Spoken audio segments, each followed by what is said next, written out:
Okay, I'm doing this video as an alternative to acting this out in class because I'm pretty shy. So, I did this on transgender teens and some adults. I suppose it's obvious why I picked this topic, but here we go. Cece McDonald, a transgender female, was arrested and forced to be admitted to a male correctional facility despite clearly having a female anatomy. Her female identity was not accepted or acknowledged. This resulted in her being on lockdown for her safety for 4 months. Amira Gray, as well as another transgender man, is suing two different police departments for gender discrimination. Uh, Transgender men and women are more subjective to violence and discrimination daily, all the time. These people have been to hell and back twice just to be happy with themselves and to be accepted by society and their loved ones. I've decided to make this project a personal one because it seems that many of my peers remain oblivious to the issues that the LGBTQIA community faces. For those who don't know what the full acronym stands for, LGBTQIA is lesbian, gay, bisexual, transgender, queer, intersexual, and allies. Intersexual means gender fluid, which means you identify as both depending on your mood. Like one day you could go as a guy in, loose jeans and a t-shirt, or the next day you could go as a girl in tight pants and a tank top. Here are some statistics, and I'm sharing these because when my family learned about these things, it kind of hit them, and they realized that I was not just going through a phase. More than 50% of transgender teens will have at least attempted suicide by their 20th birthday.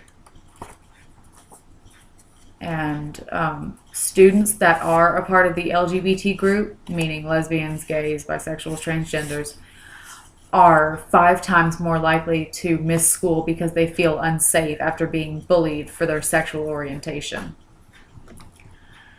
I've been told by my mother and my father, whom I haven't spoken to in over 4 years, that they would rather have a live son than a dead daughter, and that's the whole point. Denial of acceptance in families is the #1 cause of suicide in transgender teens. But when I first came out, it's just a phase, you'll get over it. But then, last October, I ended up in rehab for depression. That's when my mom started doing research on transgender teens. And that's also when she realized the hell I was going through. After that, she did and still does everything in her power to make me feel accepted. I still encounter confusion, which I openly offer explanations to, and unfortunately, I still encounter bullying, which hurts, but I try not to let it get to me. Being transgender certainly doesn't make my life any easier. In fact, it makes it more difficult. But when I have a support system as strong as I do, facing things like pathetic bullies, it's easy. Not everyone gets the amount of support that I do, though. So please do your best and try not to make it any harder on any transgender teens you know. Because you know that being a straight cisgender teen is hard enough, and you're all socially acceptable. But facing the confusion and battles that transgender teens face daily only makes it 10 times harder. And for those of you who don't know what cisgender means, it means that you identify as the gender that you were assigned at birth.